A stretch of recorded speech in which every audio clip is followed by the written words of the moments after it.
Hər vaxtınız xeyir olsun, hörmətli tədbir iştirakçıları, xanımlar və cənablar. İlk öncə təşəkkür edirəm dəvətimizi qəbul edib gəldiyiniz üçün. Bakı Beynəlxalq Multikulturalizm Mərkəzi artıq 11 ildir fəaliyyət göstərir cənab prezidentin fərmanı ilə.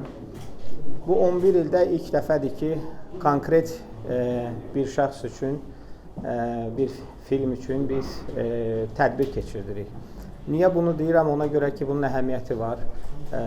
Biz daima tolerantlıq ənənələrimizi, multikultural ənənələrimizi, siyasətimizi ölkə daxilində və ölkə xaricində təbliğ etməyə çalışırıq. Və çox zamanda həm Avropalılarla, həm indi xarici nümayəndələrlə müzakirələr aparanda, bu işin fəlsəfəsindən danışanda, nəyi nəzərdə tutduğumuzu, nə üçün belə adlandırdığımızı, bu kimi suallar ortaya çıxır. Minik müəllimi artıq mən 10 ildən çoxdur ki, tanıyıram və onun fəaliyyəti, onun çalışdığı istiqamət, onun bütün çıxışları ölkə daxilində, ölkə xaricində, mediada və hətta ictimaiyyət tərəfindən bilinməyən, çox zaman özü təvəzzökarlıqla ortaya çıxartmadığı bir çox məsələlər var ki, onun fəaliyyəti özü elə bir qurumun fəaliyyəti qədərdir. Çox zaman elə Azərbaycan multikulturalizmi nə deyəndə, konkret müəyyən şəxslərin həyata keçirdiyi müəyyən fəaliyyət var ki, o fəaliyyət Azərbaycan multikulturalizmini tamamlayan bir fəaliyyətdir. Təsadüfi deyil ki, Minik müəllim özü də qələmə alır, yazıları var. Onun kitabı Amerikada çap olunubdur, İngilis dilində. Azərbaycan, yəni müsəlmanların əksəriyyət təşkil etdiyi Azərbaycanda Yahudilərin həyat tərzi ilə bağlı məqalələr toplusudur. Hansı ki, bu məqalələr 54 məqalə dünyanın aparıcı media qurumlarında çap olunubdur və istinadların sayına baxanda görürsən ki, Azərbaycan necə təmsil edibdir. Burada məsələ nədən ibarətdir? Biz Azərbaycan haqqında özümüz həqiqətlərimizi yaxşı bilirik. Ancaq Azərbaycanda Minik müəllimlə təkbətək görüşlərdə də sonradan Minik müəllim bizə deyir, bu müxtəlif ölkələrdən gələnlər deyirlər ki, Minik müəllim, biz açığı çox da inanmırıq. İnanmırıq ki, Azərbaycanda antisemitizm yox səviyyəsindədir. İnanmırıq ki, müsəlmanların əksəriyyət təşkil etdiyi bir ölkədə yahudilər özlərini öz vətənindəki kimi hiss eləsinlər. Ya siz bunu müəyyən təsir altında deyirsiniz, ya da ki, bu bir siyasətin bir parçasısınız. Amma həqiqətən də indi 28 fevralda yenə də Amerika Dövlət Departamentinin Din Azadlığı Komissiyası yenə də bu mərkəzdə olacaq.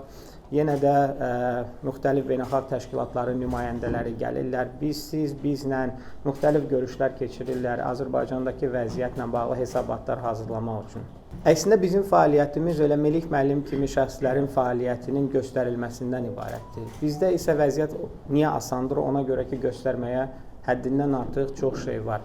Və əsas da asan olan məsələ ondan ibarətdir ki, bu işləri səmimiyyətlə görülür. Bu işlər süni şəkildə görülmür. Azərbaycanda öz-özgə münasibəti yoxdur deyəndə, bu söz təsadüfən formalaşmış bir ifadə deyil idi. Xatırlayıram, 2018 ya 2017-ci illər idi, biz Berlində tədbir keçirdirdik. Berlin Elmlər Akademiyasında. Biz, Alman jurnalist sual verdi ki, Azərbaycan multikulturalizm modelinə necə nail olmuşsunuz? Yəni, siz bunu necə formalaşdırmışsınız? Nəsə qanunlar mı qəbul eləmişsiniz? Qərarlar mı qəbul eləmişsiniz? Bunun nəticəsində bu zorla mı tətbiq olunubdur? Orada din xadimlərindən biri çox yaxşı bir cavab verdi. Dedi ki, bilmirəm. Ona görə ki, biz bunu qəsdən eləməmişik. Bu, Azərbaycanın daima tarixində olubdur, cəmiyyətində olubdur. Onun coğrafi yerləşməsindən Azərbaycanda həmişə konfessional müxtəliflik, həmişə etnik müxtəlifliklə zəngin olubdur. Amma biz bunu qoruyub saxlamışıq. Bizim qəsdən etdiyimiz məsələ burada odur ki, biz bu dəyərləri bugünkü günə gəlib çatdıra bilmişik və bu dəyərləri biz sabahki günə daşımağı planlaşdırırıq. Planlaşdırılan yeganə məsələ bundan ibarətdir. Ancaq bu dəyərləri zorla formalaşdırmaq mümkün deyil. Və Melik müəllimin fəaliyyətini də və onun içindən gələn o hissləri də zorla etmək mümkün deyil. Ona görə ki, mən xatirimdədir, Albert Agaronovun, bizim şəhidimiz, milli qəhrəmanımızın Albert Agaronovun küçə adı verilən zaman, ona abidə qoyulan zaman Melik müəllimin orada oynadığı rol, təbii ki, Azərbaycan prezidenti cənab İlham Əliyev daima bu məsələlərə çox həssaslıqla yanaşır, çox diqqət mərkəzində saxlayır. Hətta mən həmişə vurğulayıram, keçən il 2024-cü ildə Şuşa media forumunda yeri gəlmişkən bir yəhudi jurnalist tərəfindən sual verildi ki, multikulturalizm sizin üçün nə deməkdir?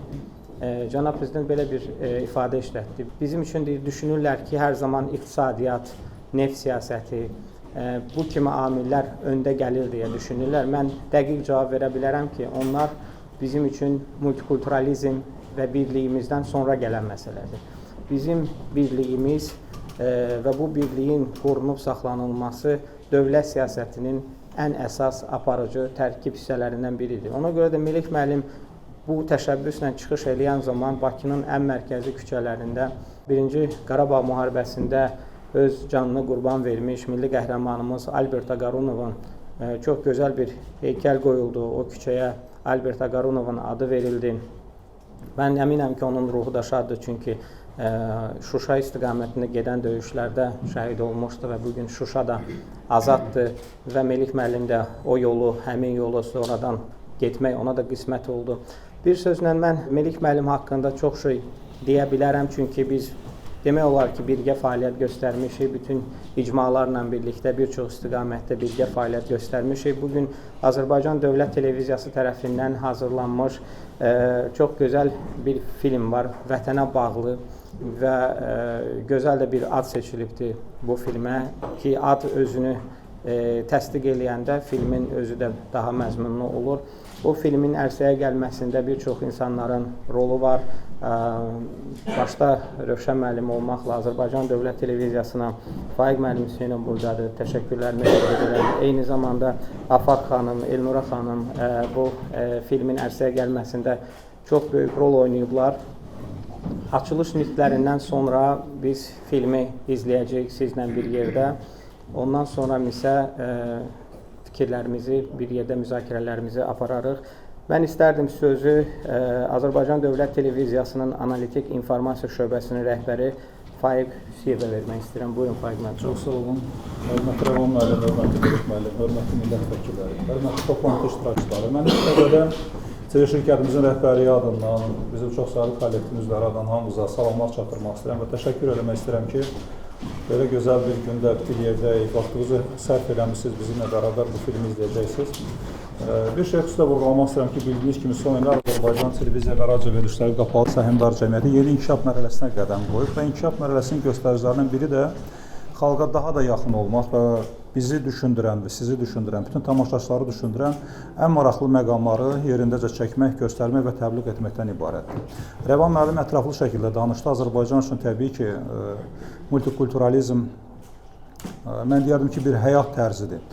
Haradasa bir tolerantlıq sözü də işlədilər. Düşünürəm ki, bu sözün biraz bizim cəmiyyətə tam uyğunluğu yoxdur. Çünki tolerantlıq nəyəsə dözümlü olmaq deməkdir.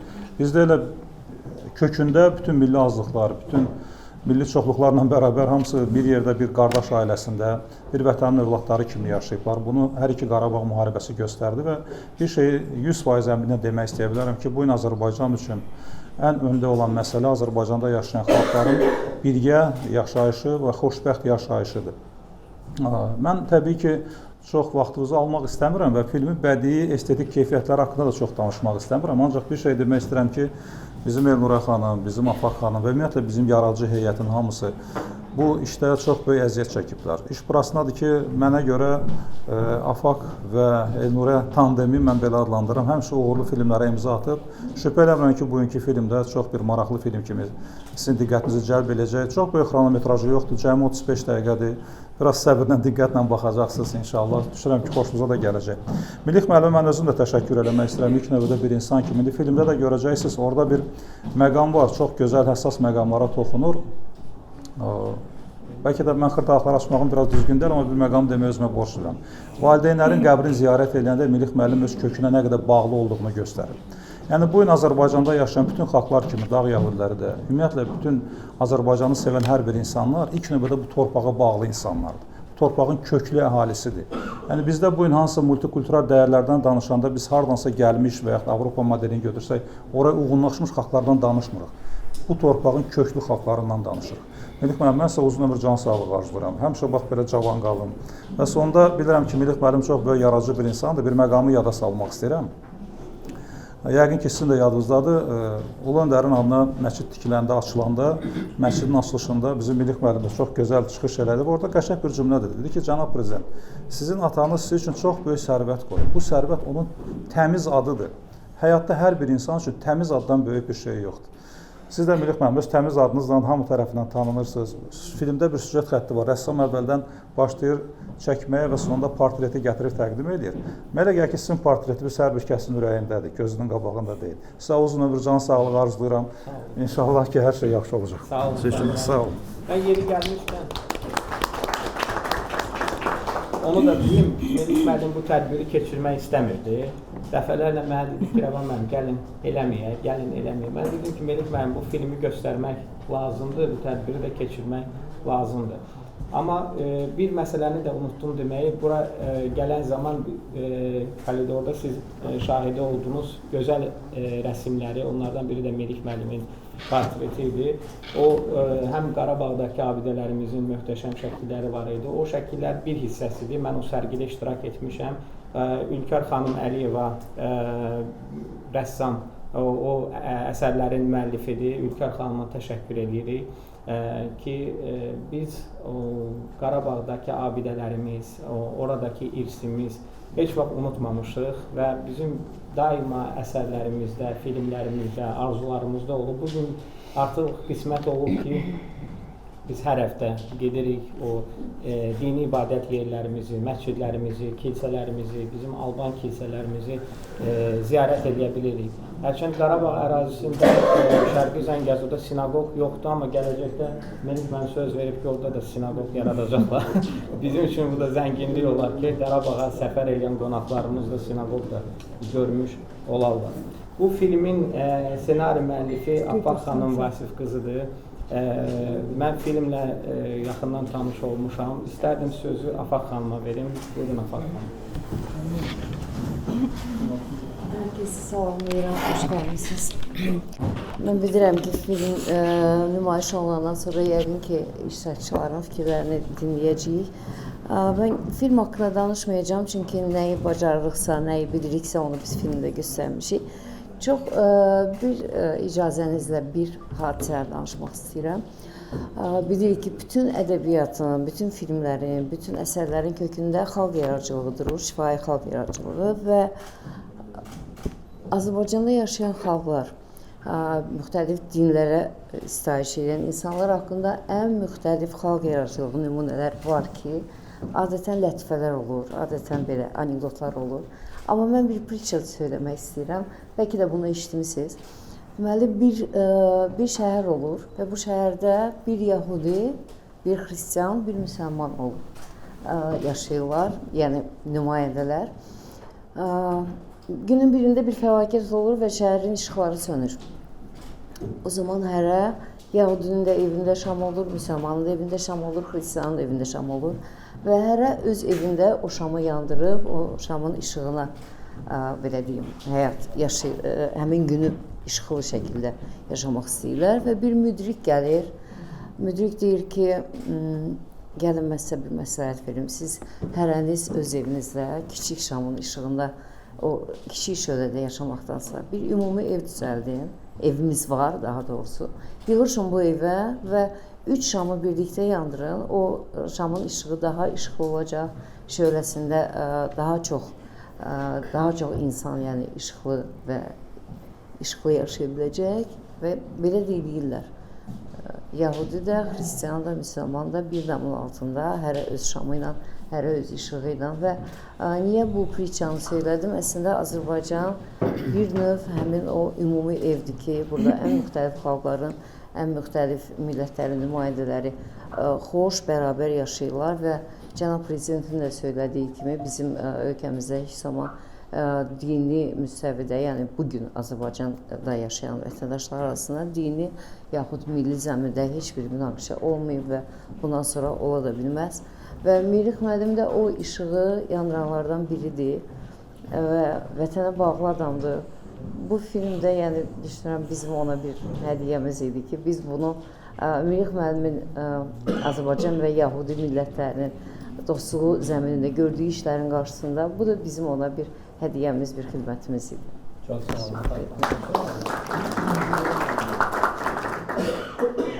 Filmin rejissoru Elnurə Kazımova. Çox sağ olun, təşəkkür edirəm. Mən də hər birinizə təşəkkür edirəm bu tədbirə öz qızıldan qiymətli vaxtınızı ayırıb gəldiyiniz üçün. Əslində rejissor danışmamalıdır, rejissor göstərməlidir deyə düşünürəm. Amma bu filmin yaranması hardan gəldi, o hissəni danışım, sonra filmimizə baxaq. Biz başqa bir film çəkirdik, Yaradanın adı ilə adında bir film. Orada da yenə multikultural dəyərləri olan bütün dini adamları hamısını çəkdik ki, Azərbaycan onlara sahib çıxdığı kimi, bu Azərbaycanın 44 günlük müharibədə necə onlar Azərbaycana əl tutdular, onlar Azərbaycana necə sahib çıxdılar. Biz orada səngərdə gördük ki, bütün dinindən, dilindən asılı olmayaraq bütün nümayəndələr bu müharibədə iştirak elədilər, şəhid oldular, qazi oldular və torpaqlarımızı birlikdə aldıq. Və orada mən gördüm ki, o filmi çəkəndə Melih müəllim nə qədər vətənə, torpağa bağlı olan bir insandır və bu ideya Melih müəllim haqqında çəkilən ideya və fikir də Afa xanımla çəkirdik o filmi də oradan yarandı. Və düzü Melih müəllim özü razı deyildi bu filmi çəkməyə. Amma biz Afa xanımla, Melih müəllimdən xeyli danışandan sonra onu razılığa gətirdik və bu filmi çəkdik və güman eləyirəm ki, rejissor olaraq öz sözümü orada deyə bilmişəm. Çox sağ olun, təkrar hamınız xoş gəlmisiniz. Mənə elə gəlir filmə baxaq. Təklif edirəm filmə baxaq, filmdən sonra çıxışları eləyərik.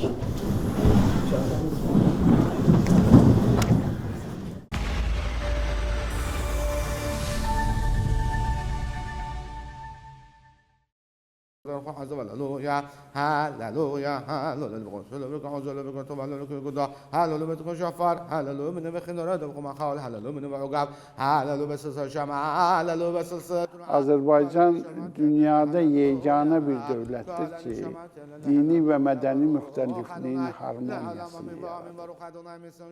Bizdə dini ixtilaflar nəinki yox dərəcəsindədir, hətta yoxdur. Allahdan qorxmaq lazımdır. Biz qorxmalıyıq ki, Allahı incidə bilək.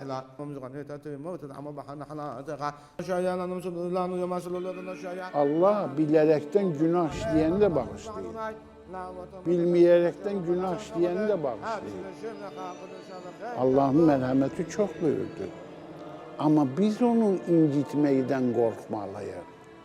Və həmişə də bilməliyik ki, Allah Teala bütün əməllərimizi görür.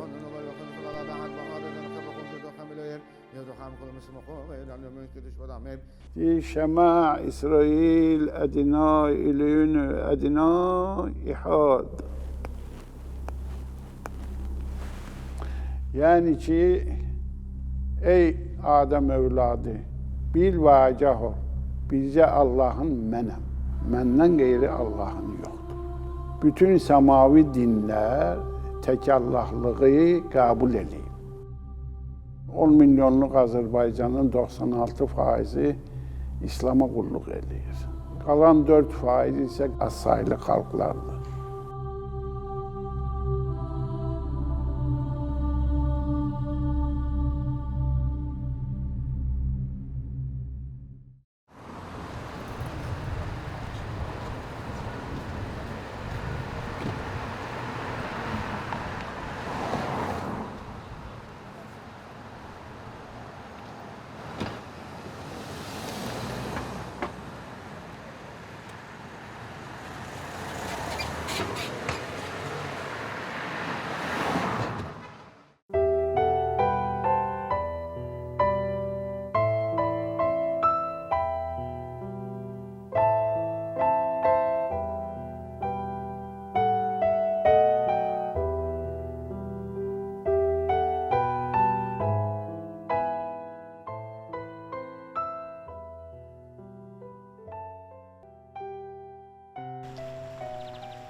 Bizim uşaqlar iki dildə dil açırlar. Həm bizim danışıq dilimizdə, həm Azərbaycan dilində. Mətbəximiz də birdir, demək olar musiqimiz də birdir, olmasın siyasımız da birdir, toyumuz da birdir. Deyir, hər süfrənin başında nemətimiz bərabər. Hər məclisdə sözümüz, söhbətimiz bərabər.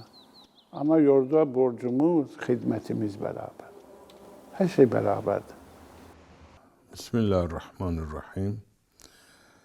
Azərbaycanda olan dinlər arası münasibət, multikultural həyat başqa yerlərdə yoxdur, başqa dövlətlərdə yoxdur. Mən dünyanın bir çox dövlətlərində olmuşum. Azərbaycandakı münasibət heç yerdə görünmür. Bu, əlbəttə ki, bu örnək ola bilərdi. Və bunun bir növrəsini də Ulu Öndər Heydər Əliyev cənabları qoydu və bizə yolu göstərdi və bugün də onun davamçısı İlham Əliyev cənabları bunu davam edir. Azərbaycanda bütün dinlərin nümayəndələri sərbəst yaşayır, fəaliyyət göstərir, öz dini ayinlərini icra edir. Dini və etnik müxtəlifliyimiz bizim böyük sərvətimizdir və Azərbaycanda uğurlu inkişafın, sabitliyin bərqərar olması istiqamətində atılmış bütün addımların arxasında dini və milli dözümlülük, tolerantlıq və multikultural dəyərlər dayanır. Azərbaycan xalqının tolerantlıq xüsusiyyətləri bu coğrafiyada yaşayan qeyri-Azərbaycanlılara da, yəni müsəlman olmayanlara da sirayət edib. Yahudilərə də, xristianlara da, Azərbaycanda dini mənsubiyyətindən, etnik mənsubiyyətindən asılı olmayaraq bizim ortaq xüsusiyyətlərimiz təxminən ən önəmliləri bunlardır. İnsana dininə görə yox, milli mənsubiyyətinə görə yox, sırf insan olduğuna görə qiymət vermək.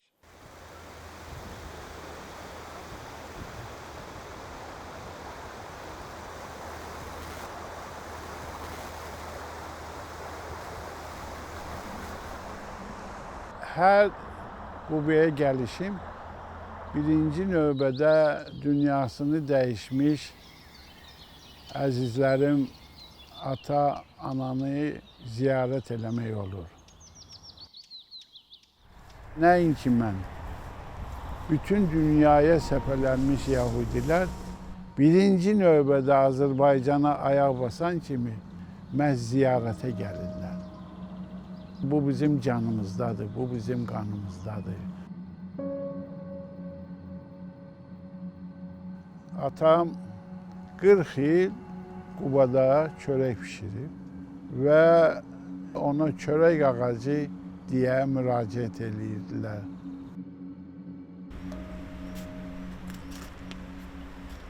Bereketli olsun. Mən hər qubuya gələndə buradan çörək aparmasam canıma sığmır. Aya bu yaman istidir. Hə, əla. Əla, əla. Allah sizi var eləsin. Allah sizi həmişə çörəkli eləsin. Mən bu çörəkdən nuş eləyim. Rəhmətlik dədəmi yaza salım.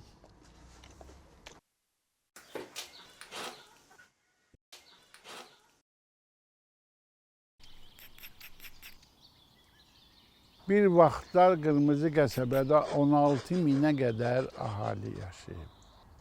İndi qloballaşma dövrüdür. İnsanlar hardasa, nəsə münasibdirsə orada məskən salır. İndi qəsəbədə elə bir ailə tapılmaz ki, xaricdə əzizləri olmasın. Baxmayaraq ki, hələ özünə münasib bir yerdə yaşayır, amma Azərbaycanla, Qubanla heç bir əlaqələr heç vaxtı kəsilmir. Biz harda olmağımızdan asılı olmayaraq yay ayları, müəyyən tədbirlər zamanı, toy düyün zamanı, bar mitzva, bat mitzva, şənliklər zamanı, brit mila yenə də xalq öz vətənindədir. Heç vaxtı biz Azərbaycanla heç bir əlaqəni kəsmirik, kəsə də bilmərik.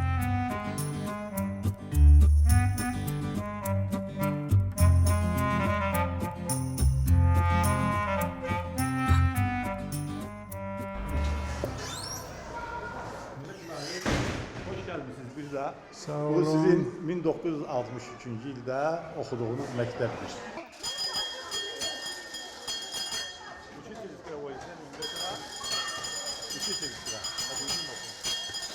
Ulu Öndər'in bir kəlamı var. O həmişə deyir ki, azadlıq ağacı şəhidlərin qanı ilə suvarılır.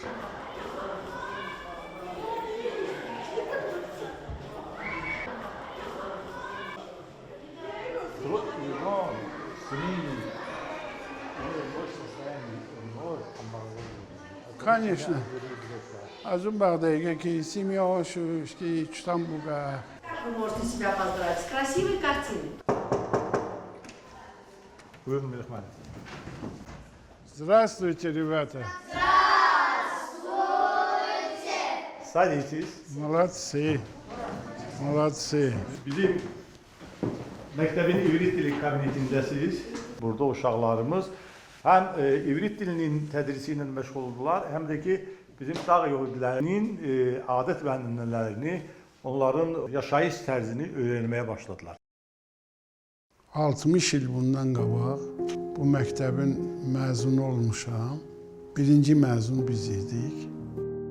İndi də sizi görəndə o günləri xatırlamağa başlayıram. Və böyük qürur hissi ilə sizə baxıram və fəxr eləyirəm ki, Azərbaycanın gələcəyi xoşbəxt əllərdə olacaq. Müxtəlif dinlər bir yerdədirlər, yaşayırlar, amma onların harmoniyası olanda onlar qardaşlaşırlar. Sizin gələcəyiniz xalqın gələcəyidir, millətin gələcəyidir. Bu bina rəhmətlik babamın 8-ci ildə tikdirdiyi binadır. Şəxsi binadır. 20-ci ilə qədər bu binada yaşayırlar. Bu binada birinci mərtəbədə kitabxana idi. Üçüncü mərtəbə mədəniyyət evi idi. Arxada uşaq bağçası idi. Binanın içində həm polis məntəqəsi idi, həm voyinkomat idi. 20-ci ildə Sovetlər gələndən sonra binanı müsadirə elədilər. Azərbaycan müstəqillik qazanandan sonra bu bina yenidən sahibinə qaytarıldı.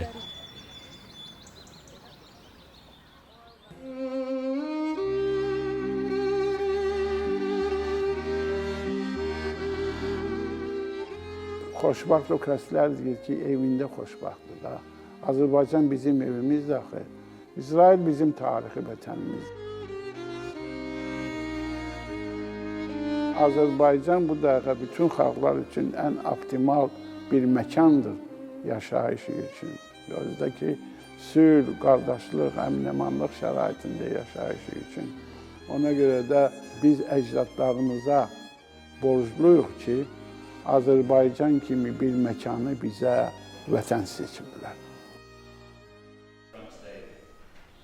Today in Azerbaijan lives a Jewish community that is the biggest in the majority Muslim world. You know, when I first met the President Aliyev at the palace, he told me that one of his biggest prides is the fact that Azerbaijani Jews can walk around in the streets of Baku with all the Jewish symbols, feeling safer than in the streets of Paris or Berlin or London. And he's very right.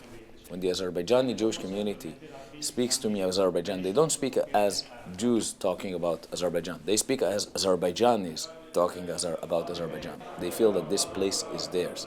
So they're, in a sense, they're a community with two homes and two hearts here in Azerbaijan and in Israel.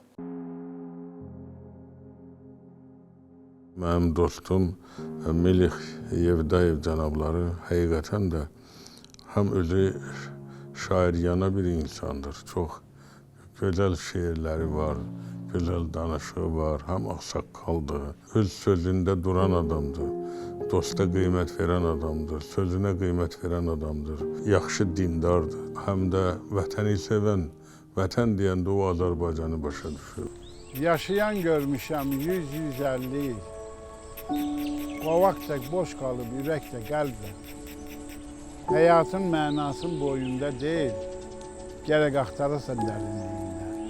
Məhz həyatın o dərinliyində insanlara sevgi durur. Ancaq sevənlərin gözündə işıq olur.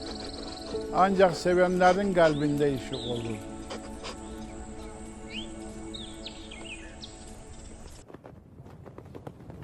Biz Birləşmiş Ştatlarda səfərdə idik. Ona Amerikalılar bildirdi ki, biz sizi başa düşmürük. Siz bir Yahudi kimi, sizin nə marağınız var ki, gəlirsiniz burada Azərbaycanı və Azərbaycanlıları müdafiə edirsiniz. Melih mənə çox yaxşı bir cavab verdi. Siz məni başa düşmür, mən sizi ümumiyyətlə başa düşmürəm. Sizin nə marağınız var ki, o qədər məsafədən Azərbaycana barmaq silkəliyirsiniz və Azərbaycanda nəsə tələb edirsiniz. Heç biriniz Azərbaycanda olmamışsınız, orada olan problemləri görməmişsiniz, Qarabağ nədir bilmirsiniz. Amma buradan siyasi bəyanatlar verirsiniz. Amma mən orada yaşayıram, orada Yahudilərə hansı şəraitin yaradıldığını bilirəm. Sizin mövqeyiniz mənə heç aydın deyil. Bu cavab onlarda çox böyük effekt yaratmışdı. Bəzən sadə belə bir xalq dilində verilən cavablar bir çox siyasi fəaliyyətdən daha çox effektiv olur.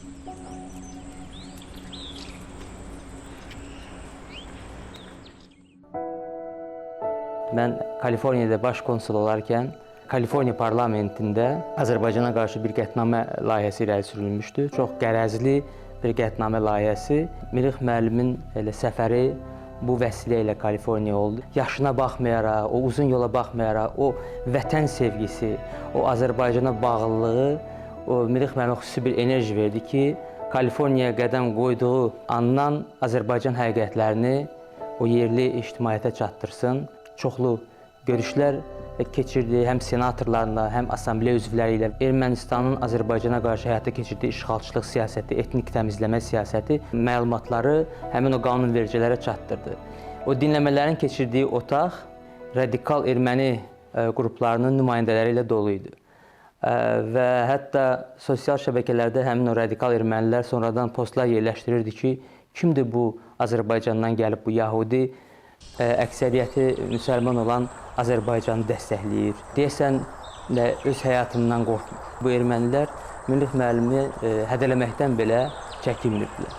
Doğrudan da Melih müəllimin səyləri olduqca mühüm rol oynadı ki, biz bu həqiqətlərimizi dayanmadan həm Amerika ictimaiyyətinə, həm də Qərb ictimaiyyətinə bu illər ərzində çatdıraq.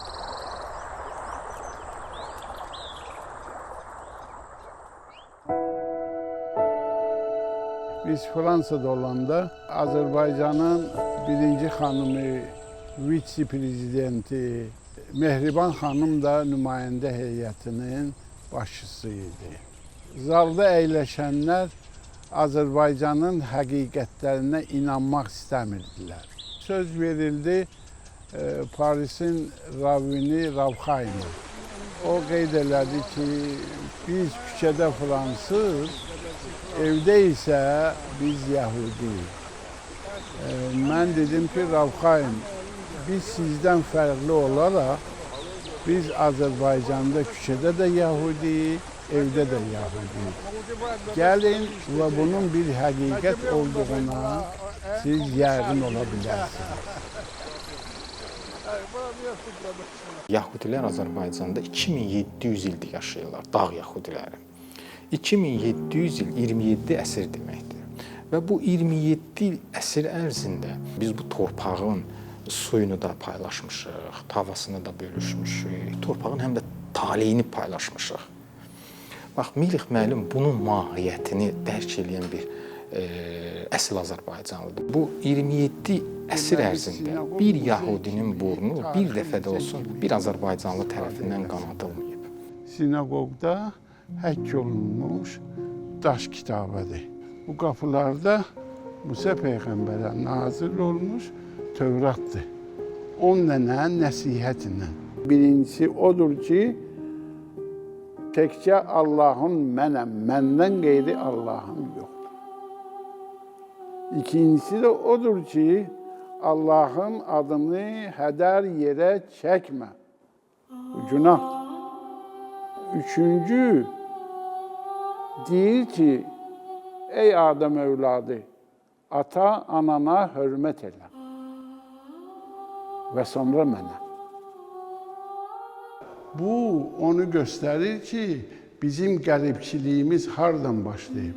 Qəribçilik bizim üçün Allah tərəfindən yazılmış bir qismətdir və biz onu qəbul eləmişik. İndi isə gəlin bu tarixi muzeyə də bir nəzər salaq.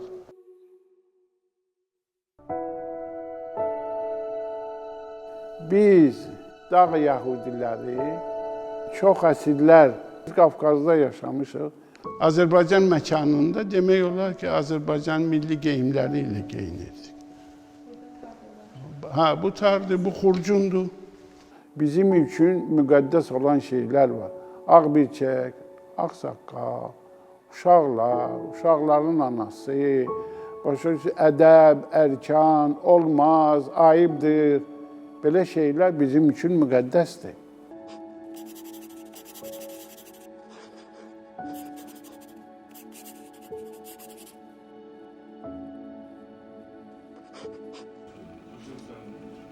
Melih Evdaev как настоящего патриота, как человека, который всегда выступает как еврей, но азербайджанец. Melih Evdaev является человеком на своем месте, который и защищает интересы Родины, защищает интересы своей общины горских евреев, но всегда остается хорошим человеком, отцом и дедушкой. To have the sentiment of his home.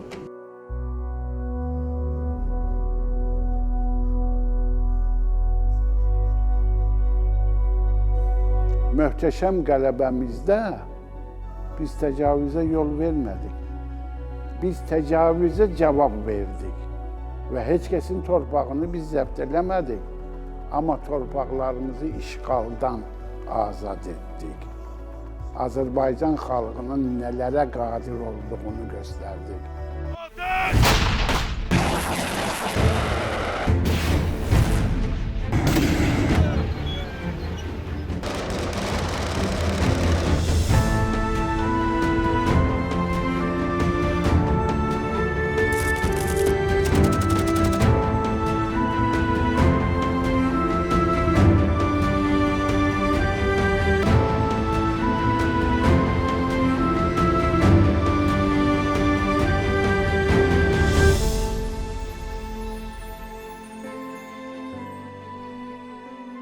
Deyirlər ki, Xudavənd-i aləm soruşur ki, ey mənim yerdəki rəsulum, Müqəddəs Məhəmməd Peyğəmbərdən soruşur, mən sizin xoşbaxtlığınız üçün hər şeyi yaratdım. Yenə də məndən bir təvəkkün varmı? Deyir, var Xudavənd-i aləm. Sən mənim qəlbimi o qədər geniş elə ki, mən bütün insanları o gəniş qəlbimdə saxlayıb sənin kimi sevə biləm. Belə bir peyğəmbəri olan xalq təcavüzə yol verərmi? Əlbəttə ki, yox. 2007-ci ildə torpaq işləri aparılan zaman birdən məzarlığa tuş gəliblər.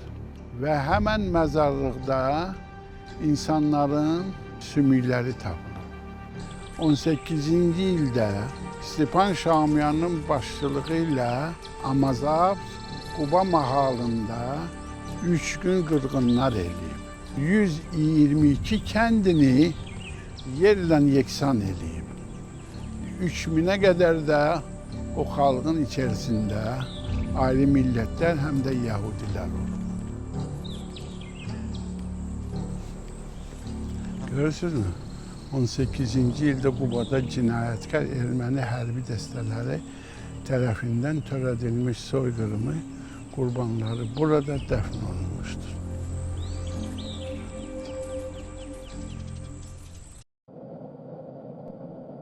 Tolerantlıq bizim üçün elə vətən qədər, insanlıq qədər, din qədər önəmli bir dəyərdir. Bir ölkənin ərazi bütövlüyü, suverenliyi uğrunda, azadlığı uğrunda insanlar həlak olur və onları bir yerdə dəfn edirlər. Ora dinə uyğun olaraq şəhidlər xiyabanı adı verirlər. İnsanların inancından asılı olmayaraq Yəhudini də, Xristianı da, Müsəlmanı da dəfn edirlər. Dünyada bu cür nümunə yoxdur. Bax, bu nöqteyi nəzərində mən hər zaman bunu qeyd edirəm ki, əslində şəhidlər xiyabanı bizim üçün təkcə antiyerimiz deyil, həm də tolerantlığımızın bir simasıdır. Albert Agaronov dəfn olunanda da orada həm ravin var idi, həm də müsəlman din xadimi imam var idi. Və Milich müəllimgil nə zaman ki Albert Agaronovu ziyarət edirlər, onun anım günü, doğum günü qeyd edilirsə, Milich müəllim ora təkcə Yəhudi icmasını aparmır, müsəlman icması da orada olur, müsəlmanlar da orada olur. Azərbaycanın milli qəhrəmanı Albert Agaronov, onun haqqında dəstanlar yazılıb, poemalar var, bədii sənədli film çəkilib.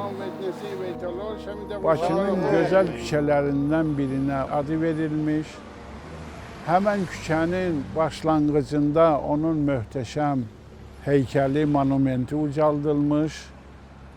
O möhtəşəm heykəl bütün Azərbaycanın 215-dən çox milli qəhrəmanına həsr olunmuş bir heykəldir. Qubada onun küçəsi, Suraxanında onun küçəsi, Suraxanında 254 nömrəli məktəb onun adını daşıyır. Məktəbin qarşısında möhtəşəm büstü. Hər şey, Azərbaycanın milli qəhrəmanına layiq hər şey olunub. Azərbaycan, Azərbaycan.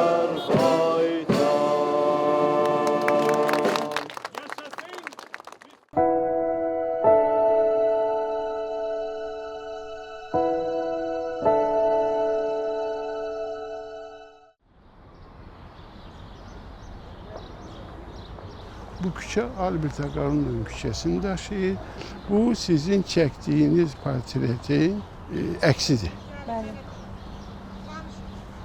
Ona görə də görürsünüz ki, Sinagogda asılıbdır. Sinagogda asılmış portretin əksidir. Bilim şuramız var. O şurada həm Xristianlar, həm Yəhudilər, həm Katolik kilsəsi, həm Avropa Yəhudiləri, həm dağ Yəhudiləri ora daxil olurlar. Həm də müsəlmanlar daxildirlər. Mən ona rəhbərlik edirəm və birlikdə biz dünya ictimaiyyətə nə isə çatdırmalıyıqsa birlikdə çatdırırıq.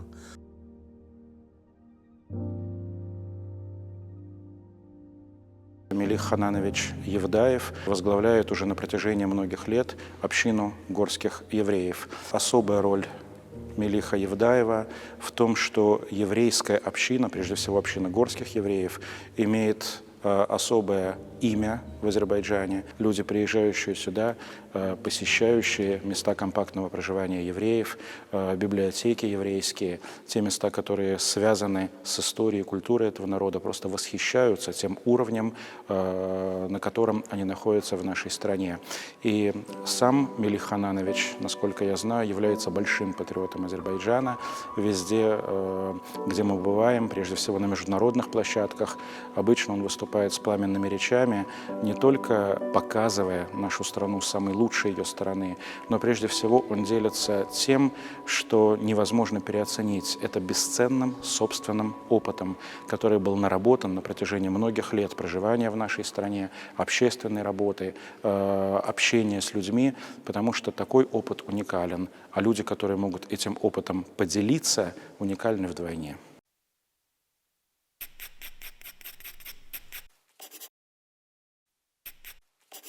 Xaricdə olanda mən sual vermişdim. Kardinal Ravazi'ye, İtalya'da olanda. Dedim, yaxşı, torpaqlarımızın 20%-i zəbt olunub.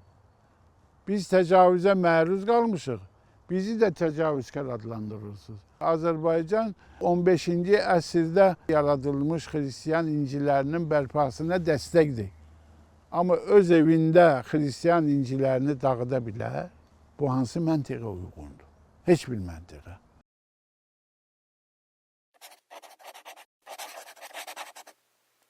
Yahudilər bölünürlər. Avropa Yahudiləri, Dağ Yahudiləri, Gürcistan Yahudiləri. Amma Tövrat birdir. Oxunuşu da birdir. Dində dəyişiklik yoxdur. Din dogmadır. Вот взаимодействие общин. Потому что вера одна, но есть нюансы. Значит, горские евреи проживают здесь много тысяч лет, мы проживаем здесь 200 с лишним лет. Это вот три общины, и по моим подсчетам в Азербайджане сейчас около 20 тысяч евреев. И, конечно же, в этой связи на руководителя общины ложится очень большая ответственность. И вот мой друг Мелих Евдаев, ну, многолетний друг, мы с ним дружим и ежедневно, и в наших поездках по миру, где мы рассказываем о том, как живут евреи в Азербайджане. Мы говорим же чистую правду. Я вижу, как много сил, как много труда и как много времени он посвящает этой важнейшей работе. Bu kənd ocaqçılı Azərbaycan edəmciyizdə. Amma onu qardaşımla işimi hələ ömür işimi pişöy. Dağ Yahudiləri bir növ bizdən qaynayıb qarışıblar və bizim adətlərimizlə yaşayırlar, öz dillərini yaşadırlar və bununla bərabər həm də Azərbaycan dilini gözəl bilirlər. Mən deyə bilərəm ki, evlənənlər var. Bu bir daha göstərir ki, bizim xalqımız tolerant xalqdır. İndi Rabbi Naftali'de görüm hansı dərsi keçirik? Zəkaət istəyət olunur. İma biyevinim iyi insana, əzi, amma əşşiri bəğdə quşlayın bu xurdayı. Əşşiri bəğdə. Azərbaycanda əgər bir məscid tikilirsə, bərpa olunursa, onunla bərabər Azərbaycan ərazisində olan başqa dinin nümayəndələri üçün həm sinagog, həm kilsə, həm ziyarətgahlar bərpa olunur və dövlət tərəfindən tikilir. Dövlət maddi və mənəvi cəhətdən bu qurumlara köməklik göstərir. Başqa dövlətlərdə bu görünmür, yoxdur. Prezident tərəfindən bəyənilmiş 3-cü dəfə işlənmiş layihədir. İndi İnşallah möhtərəm prezidentimiz bizə torpaq sahəsi ayırıb, orada dini mədəni mərkəz tikiləcək. O mərkəz tikiləndən sonra bizim imkanlarımız 1'ə 100 artacaq. Orada bütün siniflər olacaq, orada uşaqlar üçün hər cürə maraqlı dərslər olacaq, musiqi olacaq, dillərin tədrisi olacaq. Mən istəyirəm bir dənə xor yaradam. Orada konferanslar olacaq, hər şey. Özü də sinagogun 50 metrliyində.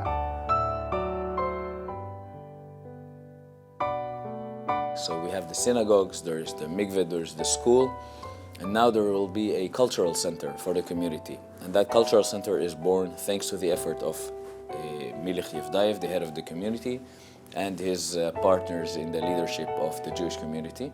I think that would add an important component for the community to build the culture, the Jewish culture, within the youth, within even the adults. The Azerbaijani government has put a lot of resources into making that center feasible, and I want to thank them for it as well.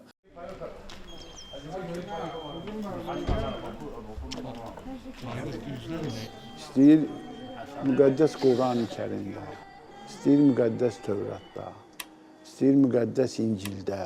Orada yazılıb, əgər bir məmləkətdə məscid yoxdursa, sinagogda müsəlman gəlib namazını qıla bilir.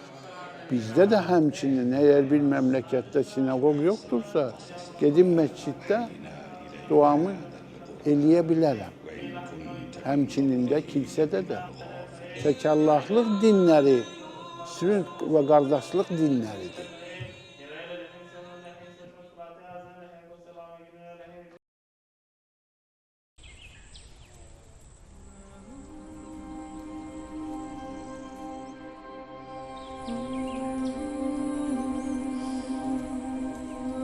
Mənim uğurumun əsas məğzi xalqımın sevgisində görürəm. Mən xalqımı sevməsəydim, mən bu uğurları qazana bilməzdim. Çünki bu uğurlar mənim üçün şəxsi deyil. Bütün elədiklərim xalqın mənafeyi üçündür.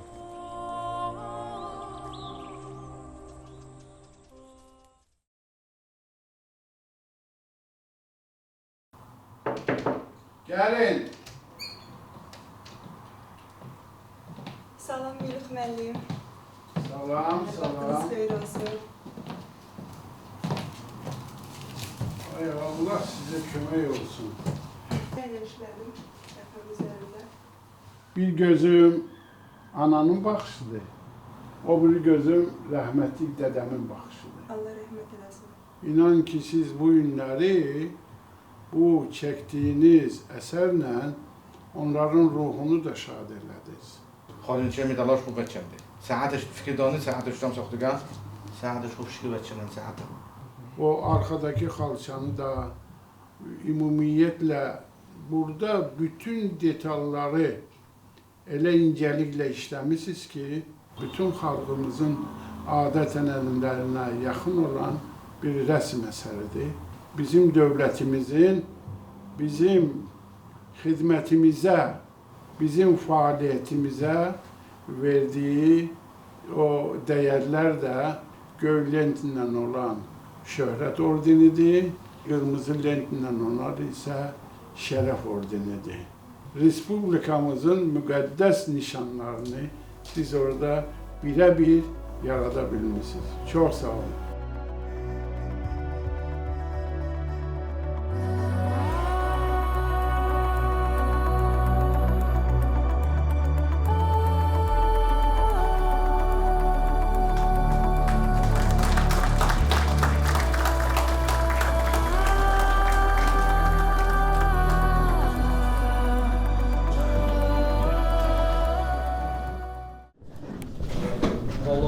Hər kəsə minnətdaram.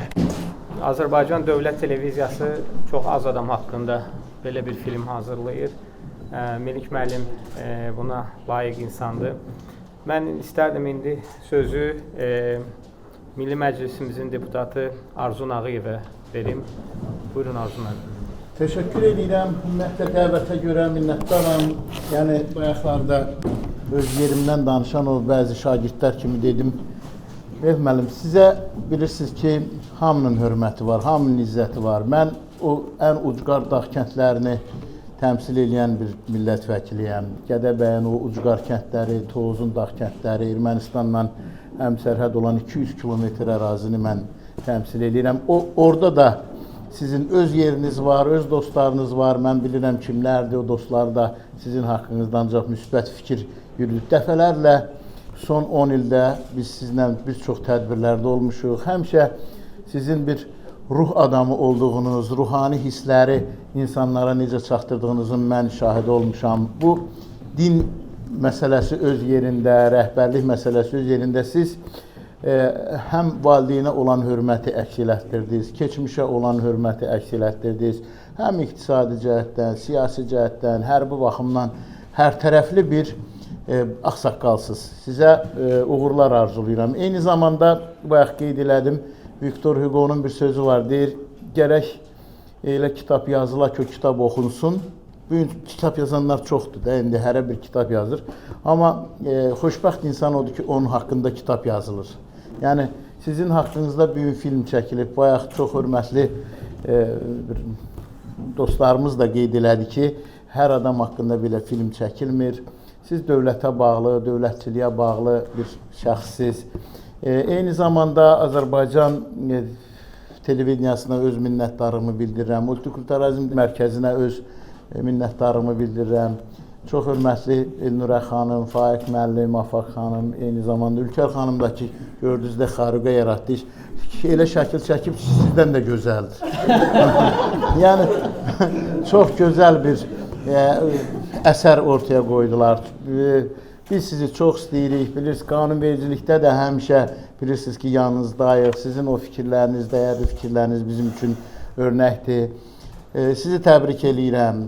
Sizi həmişə bilin ki, istənilən addımları atanda həm sizin verəcəyiniz töhfələrə bizim ehtiyacımız var. Çox sağ olun ki, varsınız və həmişə yanınızdayıq. Təşəkkür edirəm. Sağ olun. Növbəti çıxışımız millət vəkili Ceyhun Məmmədov. Hörmətli Rəvan müəllim, hörmətli Milix müəllim, hörmətli həmkarım Arzu müəllim, hörmətli rəsmilər, tədbir iştirakçıları, sənət adamları. Bugün bizim hər birimizin sevimlisi olan Milix müəllimlə bağlı bir tədbirdə araya gəlirik. Milix müəllimi yalnız burada oturanlar yox, bütün Azərbaycan xalqı sevir. Arzu müəllim də qeyd etdiyi, biz görüşlərdə, tədbirlərdə olanda onun bir daha şahidi oluruq. Və xalq tərəfindən sevilmək özü böyük bir nemətdir, özü böyük bir uğurdur və bu sevgini siz özünüz qazanmışsınız. Biz indi Azərbaycandakı tolerantlıqdan, multikulturalizmdən danışırıq. Azərbaycan reallığı bir fərqli bir reallıqdır. Biz tez-tez qonaqlarla da görüşəndə onlar ən çox bizə deyirlər ki, sizin xaricə ixrac edə biləcəyiniz ən birinci sərvət millətlər və xalqlar arasında təmin etdiyiniz bax bu birlikdir, həmrəylikdir. Baxın, Vətən müharibəsi dövründə Yahudidə, Rusda, Udidə, Ləzgidə, Talışda, Azərbaycanlarla bir yerdə getdilər, döyüşdülər.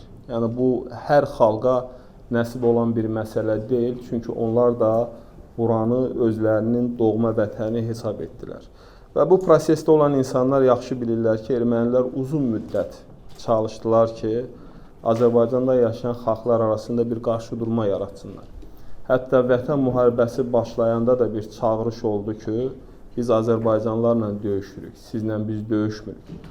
Amma Azərbaycanda olan xalqlar dövlətin onlara qayğısını və diqqətini yüksək qiymətləndirərək bu prosesə öz töhfələrini verdilər.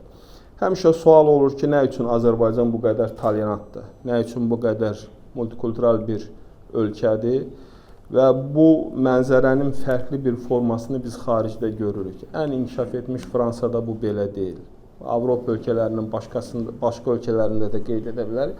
Amma Azərbaycanda bugün nə sinagogу, nə məscidi, nə kilsəni polis qorumur. Bizdə rahat, sərbəst, hamı gedir, ibadətini də eləyir və yerinə yetirir. Və burada bizim çox zəngin təcrübəmiz var, ənənəmiz var. Azərbaycan həmişə dünyanın müxtəlif yerlərində o terrora, düşmənçiliyə məruz qalan xalqların sığındığı bir məkan olub.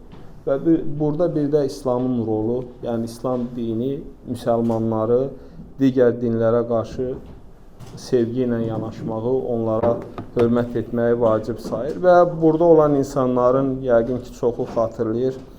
90-cı illərin əvvəllərində Azərbaycan çox çətin bir mərhələdən keçdi. Bir tərəfdən dini müstəvidə proseslər gedirdi, bir tərəfdən milli müstəvidə proseslər gedirdi. Amma onu xüsusi qeyd etməliyik ki, Ulu Öndər Heydər Əliyev gəldi, bu proseslərə son qoydu və bu siyasət davam etdi. Və bugün də Cənab Prezident bu siyasəti davam etdirir. Bugün Bakının mərkəzində erməni kilsəsi var. Dünyanın heç bir ölkəsində, müsəlman ölkəsi sinagog tikmir, kilsə tikmir.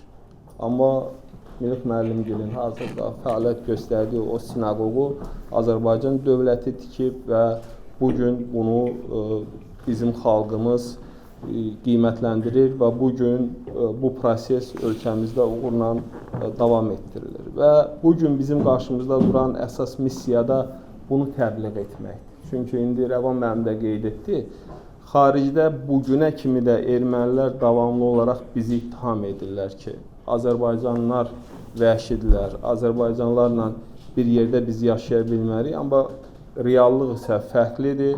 Baxın, indi Qırmızı qəsəbədə biz Milli müəllimdən çox söhbət eləmişik. Bir tərəfdə bir neçə yəhudi sinagogu, bir tərəfdə isə məsciddən gələn azan səsi. Yəni, bu tamamilə fərqli bir məsələdir. Yan-yana məscidin olması, sinagogun, kilsənin olması bu tamam fərqli bir mühitdir. Heç bir ölkədə yəhudi, müsəlman, xristian yan-yana oturmur, indi bəzi o ölkələrə çıxmaq şərti ilə. Bizdə isə yüksək dostluq var, qardaşlıq ənənələri var və bizim də bugün dövlətin əsas hədəfi və məqsədi bu siyasəti davam etdirməkdir və bu birliyi, ənənəni qorumaqdır. Və Milli müəllim özünə gəldikdə isə mən qeyd etdiyim, hamı onu sevir. Bilirsiniz, din xadimi olmaq çətin məsələdir. Bunu bu işdə olan insanlar bilir. Yəni, din rəhbəri ola bilərsən, amma həqiqi din xadimi olmaq çətin bir məsələdir. Biz həmişə Milli müəllimdə bir səmimiyyət görmüşük, həmişə bir insanlıq görmüşük. Azərbaycan xalqına qarşı sevgini görmüşük. Eyni zamanda Milli müəllim yaxşı şairdir, yaxşı şeirləri var. Yəqin ki, buradakı insanların çoxu bilir, bəlkə də bugün burada hansısa şeiri səsləndirəcək. Səsləndirdi də. Bəli, o şeir bacarığı da onun çox yüksəkdir. Milli müəllim, mən sizi təbrik edirəm. Yəni, sizin böyük planlarınız var, qeyd etdiniz. Biz tez-tez görüşəndə siz səbirsizliklə o mədəniyyət mərkəzindən bəhs edirsiniz. Bir iş gedir. O gün olsun, yaxın vaxtlarda biz sizlə həmin mərkəzin açılışını edək və həmin mərkəz uğurla fəaliyyətini davam etdirsin.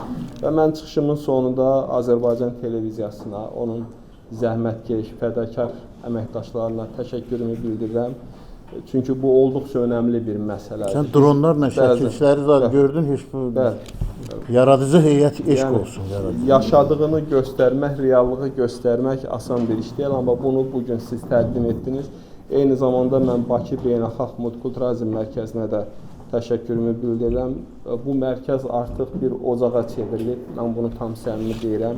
Azərbaycanda yaşayan milli azlıqların, dini izmaların bir mərkəzinə, ocağına çevrilib. Bugün hansısa ölkəni dağıtmaq istəyəndə iki alətlə dağıdırlar. Bir milli məsələdir, bir də dini məsələdir. Bizdə şükür ki, bu məsələlər həllini tapıb və bugün də bu istiqamətdə işlər uğurla davam edir. Bir daha təbrik edirəm, uğurlar arzulayıram, müvəffəqiyyətlər arzulayıram. Xahiş edirəm, rəssam haqqında da bir kəlmə.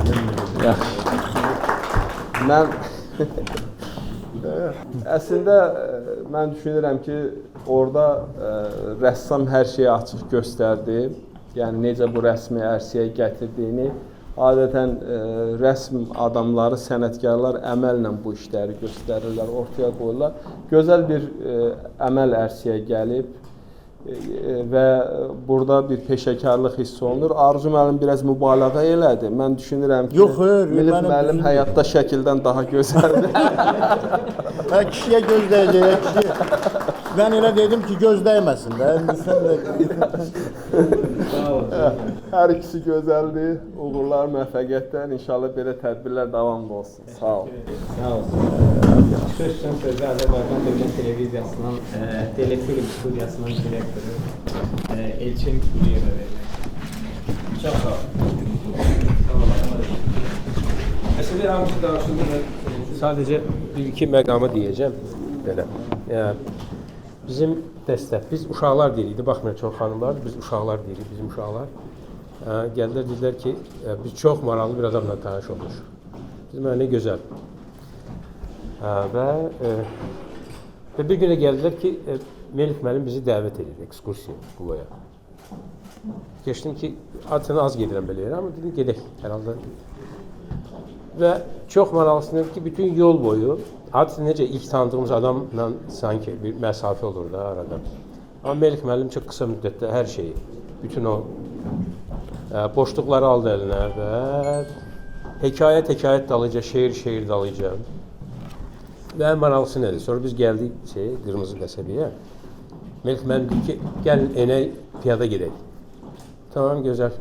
Piyada gedirik və Melih müəllim başladı ki, bax, bu ev, təbii, babamın evidir, bu ev filan kəsin evidir və hər kəsin kiçik bir hekayəti, bir tarixçəsi. Birdən-birə mən özüm düşündüm ki, görəsən elə bir küçə varmı ki, mən orada gedirəm və birdən-birə o bütün evlərin hekayəsini, tarixini bilirəm.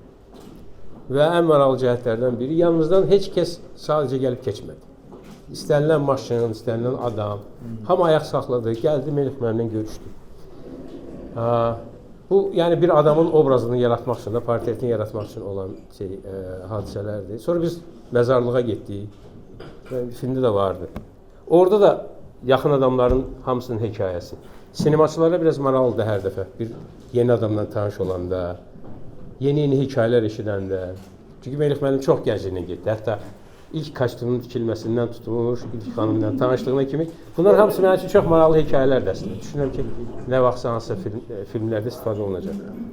Qısaca, mən bəzən adamları kitablara bənzədirəm. Arzu müəllim yaxşı misal çəkmişdi. Bəzi kitab var ki, götürürsən, birinci səhifədən sonra oxumaq istəmirsən. Atırsan gedir. Bəzi kitabda var ki, onu bitirməyə çalışırsan. Evə gələndən sonra düşündüm, artıq hamı eləyir bunu da ki, mən bugün neynədim, nə iş gördüm. Birdən-birə fikirləşdim ki, mən yaxşı bir kitab oxudum bu günləri. Bütöv bir kitab oxudum. Bütöv bir adamla tanış oldum. Təşəkkür edirəm Melih müəllim sizə, can sağ olun. Bütün işlərinizdə uğurlar. Tanışdığımıza çox şadam. Siz filmdə gördünüz onun işlətdiyi sözü ki, Qırmızı qəsəbədə 16 min adam yaşayırdı, indi isə İsəni dayandırdı, sonra dedi, xaricdə də çoxlu yaşayanlar var. Bəli. Yəni bilin, mesaj Ben istiyorsanız dini kurumlarla sözlerle komitəsinin şöbəmizdə bu Bugün çox gözəl filmdir. Əncə təşəkkür edirəm, bir kollektivi təşəkkür edirəm. Bu gözəl bir əsəri ərsəyə gətirdiyi üçün. Əlbəttə, Melih müəllim kimi bir şəxsiyyətin həyatını, onun fəaliyyətini işıqlandırmaq o qədər asan bir məsələ deyil. Çox şaxəli bir fəaliyyəti var. Bütün bunların hamısını bir filmdə ərsəyə gətirmək həqiqətən bir çətin işidir və düşünürəm ki, kollektiv müəyyən mənada buna nail olubdur. Onlara öz təşəkkürümü bildirirəm. Mən Melih müəllimlərin haqqında bugün çox söz danışıldı və o sözlərin hər birinə qoşuluram. Çünki o sözlərin hər birinə Melih müəllim haqq edir. Ancaq burada oturarkən o öndərin bir məsəli xatırladım. Onun belə bir ifadəsi var. Deyir ki, hər bir Azərbaycanlı ölkədən xaricdə Azərbaycanlıdır. Ölkədə öz rayonundandır və kəndindəndir. Melih müəllim bizim Azərbaycanda bir yahudidir. Ancaq mən düşünürəm ki, Melih müəllim Azərbaycandan kənarda ən böyük Azərbaycanlıdır. Biz buna görə Melih müəllimə təşəkkür edirik. O, yalnız Azərbaycandakı bu birgə yaşayış ənənəsini, bu dostluq, dialoq mədəniyyətini inkişaf etdirib, eyni zamanda bu mədəniyyətin dünyaya çatdırılmasında da xüsusi bir missiyanı özlərinə götürübdür. Biz buna görə ona dair təşəkkürümüzü bildiririk. Təşəkkür ederim. Sağ olun. Ben növbəti çıxışın sözü Milli Məclisin Dini Qurumlar və İctimai Qeydiyyatlar Komitəsinin eksperti Əkbər Qoşalı. Çox sağ olun. Bugün biz bir filmin ilk təqdimat mərasimində iştirak edirik. Bu bir sənət əsəridir. Eyni zamanda sənət içində sənət nümayişini də bizim hörmətli rəssamımızın əl işini, onun necə araya ərsəyə gəlməsini və hörmətli səbəbkarımız tərəfindən necə qarşılandığına da şahid olduq. Mən istərdim ilk növbədə bu təbriklərə, təşəkkürlərə qoşulan hörmətli ev sahibi təşkilatı, ASTV-ni və onun yaradıcı heyətini, Elnura xanım sizi, Afaq xanım sizi, digər əməyi keçənləri təbrik edim. Bugün üzürlü səbəbdən komitə sədrimiz burada iştirak edə bilmir, onun da salamlarını çatdırıram. Mən elə hesab edirəm ki, bugün biz həmi bir təqdimatdayıq, həmi bir Azərbaycanın multikulturalizminin kiçik modelinin nümayişini yaşamaqdayıq. Burada bizim hörmətli rəssamlarımız, sənətkarlarımız, din xadimlərimiz, millət vəkillərimiz, ictimai fikri qidalandıran insanlarımız var və əlbəttə burada gedən müzakirələr bir daha göstərdi ki, biz Qarabağda, hərb meydanında ləyaqətli müharibə apararaq 21-ci əsrin müharibəsini belə demək mümkünsə, əlbəttə əks hücumla başlayan bir müharibədən danışırıq, apararaq qalib gəlmişik, amma çox təəssüflər ki, dünya erməniliyi uzun illərdir Azərbaycana qarşı mütəşəkkil fikir terrorçuluğunla, anti-Azərbaycançılıqla, İslamofobiya ilə, Türkiyəfobiya ilə yaşayan bir beynəlxalq şəbəkənin hələ də iş başında olduğunu da bilirik. Bu mənada bizim ev sahibi təşkilat Multikulturalizm Mərkəzi də bir beynəlxalq təsisat olaraq, hörmətli bizim dövlət televiziyamızın müvafiq strukturları da, millət vəkillərimiz də və bütövlükdə Azərbaycanda fəaliyyət göstərən, ictimai fikrə təsir edən qurum və quruluşlar, o cümlədən əlbəttə dini icmaların rəhbərləri də hələ gediləcək uzun bir yol olduğunu fərqindədirlər. Necə deyərlər, aqibətimiz xeyir olsun. Hesab edirəm ki, bugün çox faydalı müzakirələr getdi burada və bu gözəl sənət əsəri yəqin bundan sonra digər ünvanlarda da təqdim olunacaq və bu da ictimai fikrə öz impulslarını göndərəcəkdir. Təbrik edirəm, təşəkkür edirəm. Sözü xalq rəssamımız Arif Hüseyn Çox maraqlıdır ki, bir xeyli rəssamın portretlərini eləyib, filmlərini çəkib və təsadüfə deyil ki, o da var 30-dan, o təsadüfi deyil ki, Mixail müəllim də elə bir sənətkardır ki, ona müraciət edib həyatına. Mən rəssamın çəkdiyi həyatları gördüm, çox gəzdi, oyla qulaq asdı, hər şey. Bunlar obrazın yaranmasına çox kömək edir. Ona görə Ülkər xanımı təbrik eləmək istəyirəm rəssamlarımız adından. Bir də yaradıcı qrupa, indi bilmirəm planlar nətərdir. Mən bilmirəm, göstəriblər televiziya, ASTV-də göstəriblər filmi. Göstəriblər yəqin. Mən elə bilirəm ki, bunu genişləndirmək olar. Azərbaycan, biz təcrübəmiz var da, Nizami Kino Mərkəzində xarici dövlətlərin səfirlərini ora dəvət eləməklə bu filmə baxmağı mən bilirəm ki, maraqlı olar. Əvvəla bu işin siyasətin davamı olar, geniş miqyasda. Bir də o xarici görməlidirlər ki, din xadimi haqqında, şeir yazan adam haqqında necə filmlər çəkirlər. Ona görə bizim o təcrübədə olub, bir-iki dənə şeirinə qulaq asmışam mən. Bizim Qarabağnamə filmində gəlmişdi. Baxdı. Ona görə Mixail müəllim, gözləyirik ki, bir-iki dənə şeir deyəsiniz. Mən yaradıcı adamam ona görə. Biz öz şeirinizdən bir-iki deyəsiniz ki, bu da bir maraqlı olsun. Təbrik edirəm, çox sağ olun.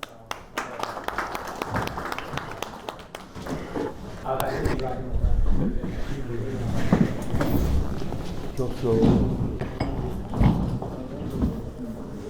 Mən çox gözəl çıxışlar oldu. Mən qısa danışmaq istəyirəm. Heydər Əliyev 100 illiyində biz İsraildə sərgi açdıq və Mer çıxışında dedi ki, səmimidir amma, dedi ki, yeganə Azərbaycandır ki, harada Yahudilər azad yaşayır. Və orada çoxlu Azərbaycanda anada olmuş Yahudilər vardı, ağlayırdılar. Çox gözəl sərgi keçdi və film haqqında da demək istəyirəm. Elnura xanım çox gözəl rejissordur. Əgər biz onun sənətinə, taxilindən baxsa görərik ki, ən daxil şəxsiyyətlərin, rəssamların şəxsiyyətlərin filmi çəkib. Və siz də çox filmdə səmimisiniz və Nizaminin bir sözü var, deyir, ürəkdən gələn sözlər ürəyi yatır. Çox səmimi filmdir, gözəldir, rəssam da çox olduqca gözəl əsərlərdir. İstək, sezgidən yaranır, böyük zəhmət çəkirlər.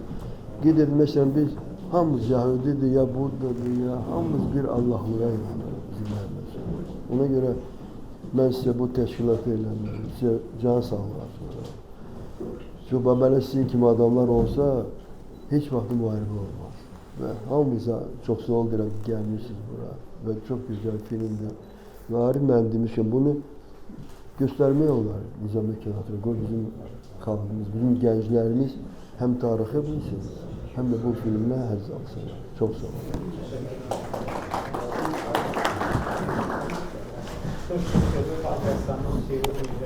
Mən bu filmə baxmamışdan qabaq müəllimə baxarkən onun tək ruhani yox, onun elə simasından ruh tökülür. Çox böyük bir, nurlu bir şəxsiyyətdir. Mən bir rəssam olaraq belə görürəm onu. Həm də cismani. Həm də cismani, həm ruhani, həm cismani nur tökülür və mən bizim rəssam xanıma da öz təbriklərimi çatdırıram ki, elə bir gözəl portreti yazmışdır. Və mən bu filmə görə filmi çəkən kollektivə də öz minnətdarlığımı bildirirəm və müvəffəqiyyətlər arzu edirəm. Sağ olun. Çox sağ olun. Çox təşəkkür edirəm.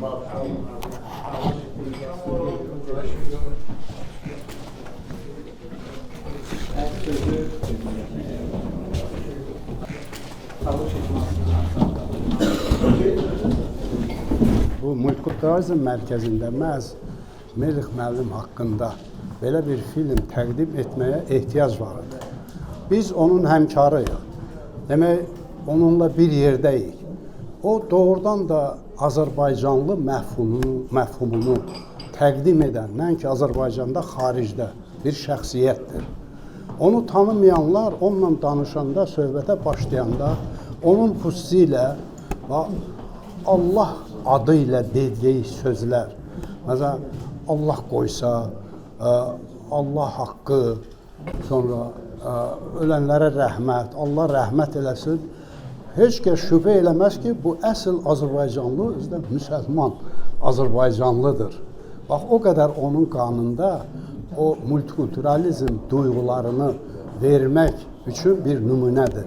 Ona görə bu filmi çəkməyə şübhəsiz təşəbbüs göstərmiş, yəqin, Rəvan müəllim multikulturalizm mərkəzinə biz təşəkkürümüzü bildiririk.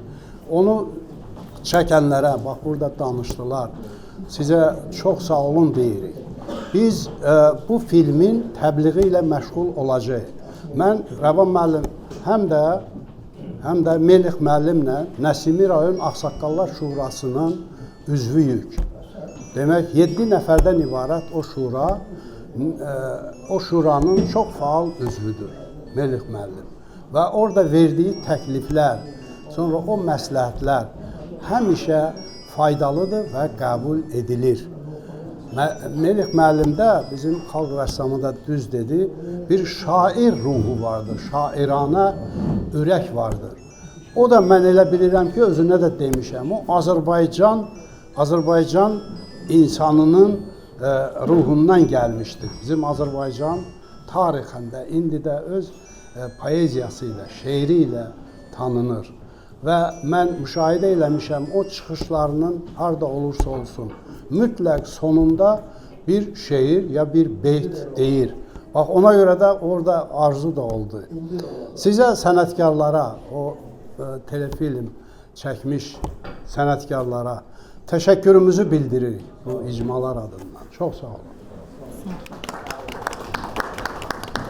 Ən sözü Bakı İlahiyyat Kollecinin direktoru İsmail Oğuz. Mən də Melih müəllimi təbrik edirəm. Melih müəllim haqqında mən uzun illər belə deyim, Melih müəllimi izləyirəm.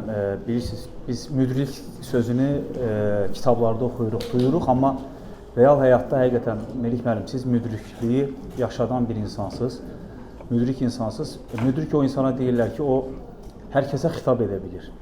Yəni o böyüyə də xitab edir, kişiyə də xitab edir. O Yahudiyə də xitab edir, Xristiyana da xitab edir, müsəlmana da xitab edir. Hər kəsə xitab edir. Yəni müəllimə də xitab edir, fəhləyə də xitab edir, alimə də xitab edir və s.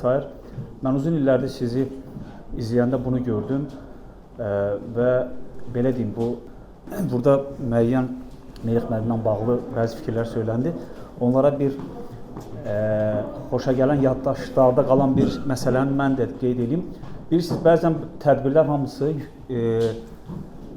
yaxşı keçmir, belə deyək də, bəzən şablon tədbirlər olur, bəzən şablon çıxışlar olur. Amma Melih müəllim həmişə o şablon çıxışlardan sonra çıxış edib o zalın yorğunluğunu alıb. Mən düşünürəm ki, Melih müəllim, bu sizi orada olan hər kəs hər zaman alqışlayıb. Bir daha yenə deyirəm, bu müdriklikdən gəlir. Mənə elə gəlir ki, siz bizim həm ölkə daxilində, həm ölkə xaricində ən dəyərli ziyalılarımızdansınız, ən dəyərli insanlarımızdansınız. Bunun üçün biz sizə bir daha təşəkkür edirik. Çox sağ olun.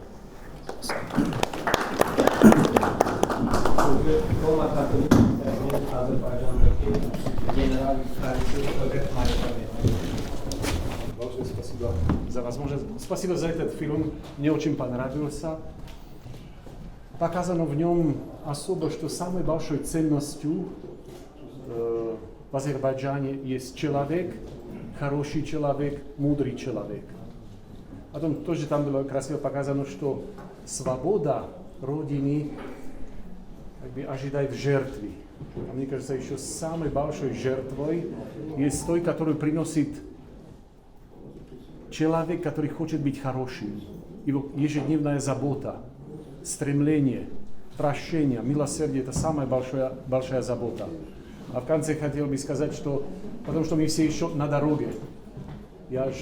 Мое желание и моя молитва есть, чтобы Господь вас принял и показал вам, что вы за все это заслуживаете. Все.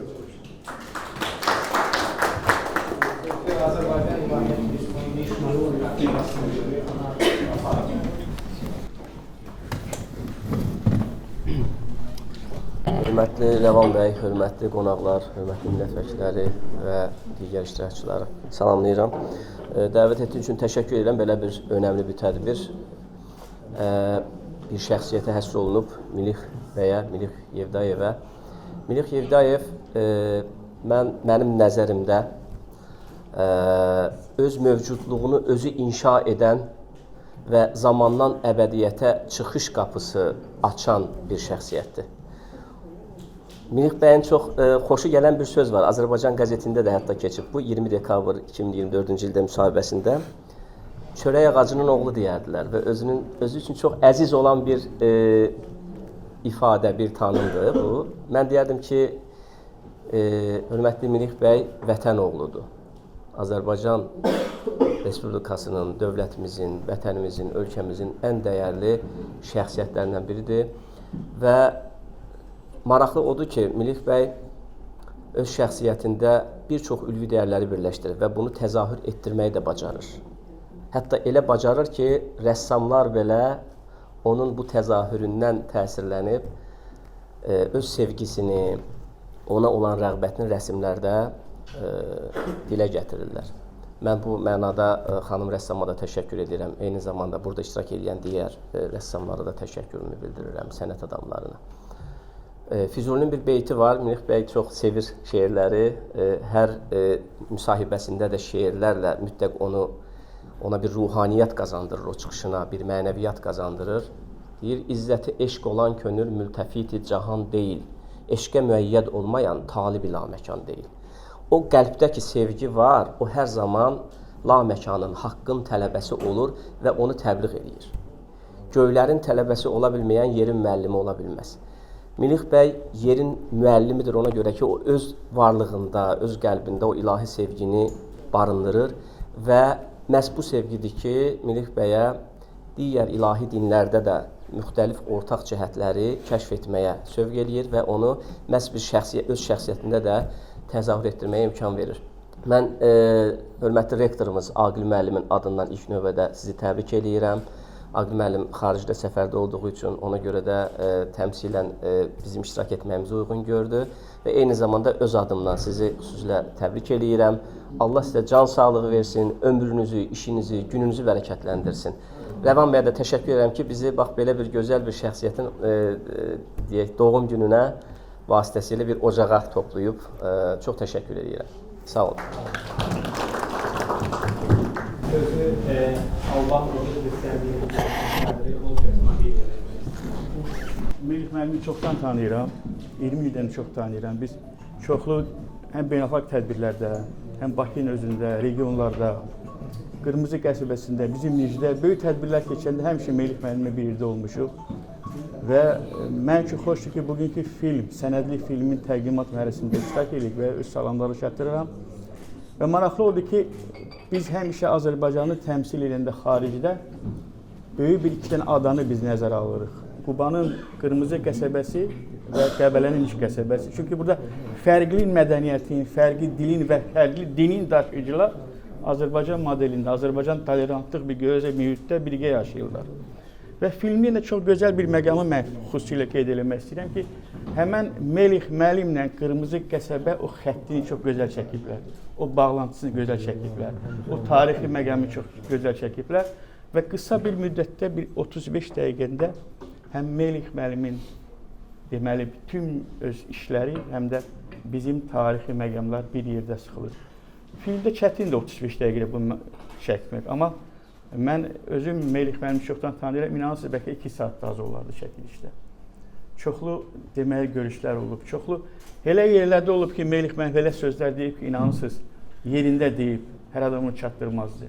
Melih müəllim böyük, deməli biz həmişə işğaldan azad olmuş ərazilərdə gedəndə biz həmən burada Ceyhun müəllimlə qeyd elədik ki, ermənilər çalışdılar həmən deməli bizim müharibə günlərdə milli don, dini don geyindirsinlər, amma Azərbaycan birləşdi və işğaldan azad edir torpaqları. Melih müəllim çox sağ olun.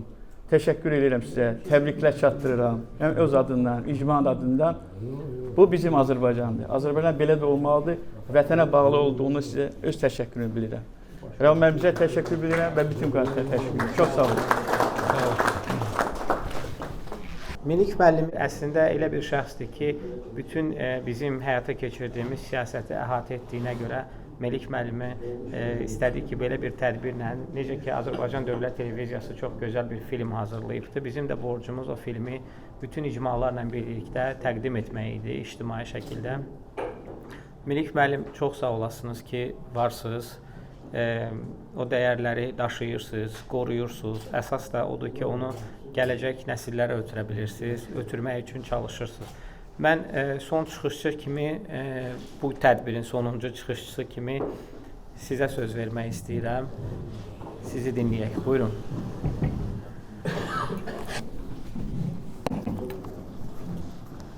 Birinci növbədə hamınıza minnətdaram. Allah Teala'ya minnətdaram ki, siz varsınız. Deyir, sərçə də cüt olsa qalib gələcək, tək qalan aslana yazığım gəlir. Sizinlə dağları aşmaq olar. Sizinlə qələbələr çalmaq olar. Və minnətdaram ki, Rəvan müəllim, mən səhər bura gələndə Rəvan müəllimə sual verdim. Dedim ki, Rəvan müəllim, mən hələ bilmirəm, bunu eləməli idik ya yox.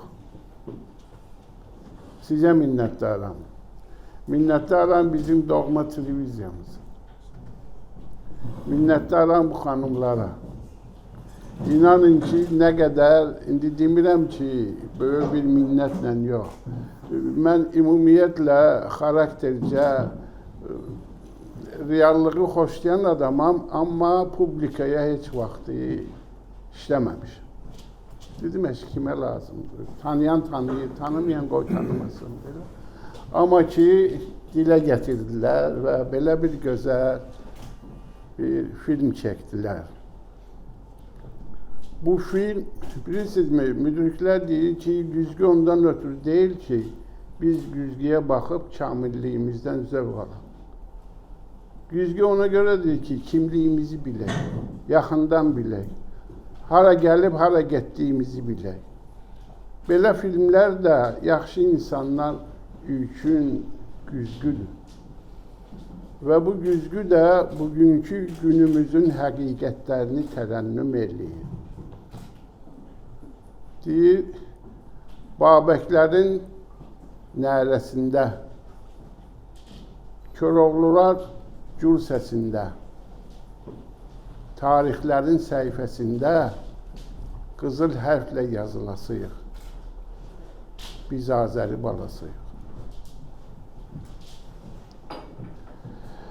Nizaminin öz yurdunda, Nəsiminin düz yurdunda, Füzulinin söz yurdunda kitap qalasıyıq. Biz Azəri balasıyıq. Ana yurda kinayə ilə baxan olsa, Şah dağıma kinayə ilə baxan olsa, Xan Araza kinayə ilə baxan olsa, şimşək olub çaxasıyıq. Biz Azəri balasıyıq. Ona görə də bu torpaq mənim üçün bu torpağın bir kəsəyi bütün dünyaya dəyər. Əlbət ki, bir çoxlu diyar, çoxlu torpaq görmüşəm. Biri bizim yerin yerini verməz. Neçə çay çağlasa belədən belə, bizim Xan Arazın yerini verməz. Cəmşiddəki var dövlətə vermərəm, Hatəmdəki səxavətə vermərəm, Məcnundakı məhəbbətə vermərəm, bu ana vətənin bir qarışını. Ona görə də, qardaşlar,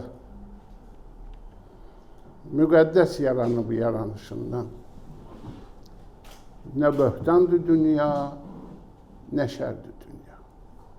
Neməti şirindir, özü gözəldir, əbədi bir mülk-ü bəşərdir dünya. İstər 50 yaşa, istər 150, qoynunda yaşamaq bizə təsəlli. Nə əvvəli bəlli, nə sonu bəlli, sonu görünməyən kitabdır dünya. Söküldü saraylar, dağıldı damlar, ay qardaş, işləri körlər, nadanlar, olmasa üstündə yaxşı insanlar, Allahın gözündən düşərdi dünya. Məhz həmən yaxşı insanlardır ki, bu günləri bura toplaşıb. Biz orada Ağsaqqal eyləşib. Hacı, bir ayağa dur. Hacı, milli qəhrəman Albert Zaqaronovun komandiri olub. Biz ayın 30'unda, 20-ci ilin sentyabrın 30'unda mənə CBC kanalı zəng elədilər, axşam saat 11 radələrində. Dedilər ki, sabahları döyüş bölgələrinə gedə bilərsiniz. 3-cü gündür müharibə başlayıb. Dedim, gedərəm, amma şərtim var da. Dedi, nədir? Dedim ki, bəs birincisi icazə olmalıdır. Döyüş bölgəsinə bizi bıraxmazlar. Dedi, var. Dedim, müşahiət olmalıdır. Üçüncüsü də o da var. Dedim ki, bəs müşahiət varsa maşın da var da sizdə. Dedi, hə. Dedim, bir nəfər götürmək olar özümlə. Dedi, götür. Zəng elədim hacıya, dedim, hacı, sabahlar müharibəyə getmək istəyirsən. Dedi, hardadır? Dedim, sabah saat 6'da gəldim sizə. Gəldi, götürdü. Ağdama gedirdi, yolda bir 3-4 tane bomba düşdü, bizi qaytardılar. Sonra gəldik Ağcabədiyə. Ağcabədidə ondan sonra çayxanada istədik bir çay içək, amma alınmadı. Elə orada durmağımız bizim bugünkü burada qalmağımıza səbəb oldu. Biz gecikdik. Ondan sonra gəldik nədir o? Füzuliyə. Füzulidə 40 dəqiqəlik birbaşa müsahibə oldu. Axşam vaxtı. Bir kişi gördüm, çuğundur yığırdı. Dedim, ay kişi, bu Burhavurda bu çuğunduru neyinsən? Dedi, oğul, biz daha öğrencəliyik, buna fikir vermə. Ona görə də mən onda ikimiz də yəqin olduq ki, Azərbaycanın 100 minlik, 200 minlik ordusu yox. Azərbaycanın 10 milyonluq ordusu var idi. O cürə birlik, bilirsiniz mi, Qarabağ Fatihi prezidentimizin ətrafında o şanlı ordumuzla bir yerdə o dəmir yumruğun yaranması oldu. Və Albertin də bugünkü gündə o abidəsinin ərsəyə gəlməsində Hacının da çox əməyi var. İnanın Allaha ki, çünki biz açılışda deməli 19-cu ilin noyabrın 14-15-də Bakıda dünya dini liderlərinin ikinci sammiti keçirilirdi və 30'a qədər dövlətin deməli Yahudi millətinin görkəmli adamları yığılmışdı ora. Mən Şeyx Həzrətlərlə söhbət eləyəndə dedi, sənə nə lazımdır? Dedim, birinci icazə lazımdır. İkinci 3 dənə maşın lazımdır. Üçüncü də ayın 15'i saat 1'dən 3'e qədər 2 saat vaxt lazımdır. Onda Ramiz müəllim icazəsini verdi. Şeyx Həzrətləri 3 dənə Mercedes maşın verdi. Mən bu Yahudilərin hamısını yığa bildik. Açılışda onlar məətəl qaldılar. Məətəl qaldılar ki, bu necə ola bilər ki, millətin 96% İslama qulluq eləyən bir dövlətdə belə bir təntənəli açılış. Mən onda bircə kəlmənlə başa saldım ki, bu ancaq Azərbaycanda mümkündür. Azərbaycan tolerantlığında mümkündür. Ulu Öndər həmişə deyirdi ki, tolerantlıq xalqın yüksək mədəniyyətinin təzahürüdür. Məhz xalqın yüksək mədəniyyəti bugünkü gündə icazə verir ki, hamımız Azərbaycanda sülh və əmin-amanlıq şəraitində yaşaya bilərik. Və biz həmişə də qeyd edirik ki, Azərbaycan indi bu dəqiqə dünyada ən optimal dövlətlərdən biridir ki, azsaylı xalqlar belə sülh və əmin-amanlıq şəraitində yaşayırlar. İnanın Allaha ki, bilirsizmi, Azərbaycanı sevmək lazımdır. Onu qorumaq lazımdır. Bizə sual verirlər ki, bəs nə tər olur ki, deyirəm, necə yəni nə tər olur? Bax, musiqisi eyni, mətbəxi eyni, mentaliteti eyni. Bizim üçün müqəddəslər, indi bayaqları filmdə də səsləndi, müqəddəslər də eyni. Başa düşürsünüz? Bir zamanlar bir olmazın sözünə elin ağsaqqalı qan barışdırır. Deməli, ağsaqqal sözü var da. Başa düşürsünüz? Ona görə də eyni olan yerdə filmdə də səsləndi. Hər məclisdə sözümüz, söhbətimiz bərabər. Ana yurda xidmətimiz, borcumuz da bərabər. Bərabərlik olan yerdə bölməyə daha bir şey qalmır. Hamınıza minnətdaram. Dostlarım əyləşiblər burada. Hamınız burada. Məhəmməd müəllim orada. Daha kimi deyim, inanın Allaha ki, hamınızdan dünyalar qədər razıyam. Və Allah Teala elə eləsin ki, Azərbaycana o qədər xoş günlər qismət eləsin ki, biz də o xoş günlərin yiyəsi olaq. Çünki bizi Azərbaycandan ayırmaq mümkündür. Məsəti Gəncəvinin belə bir deyimi var. Deyir, sudan ayrılınca candan ayrılar. Eşki balıqlardan öyrənmək gərək.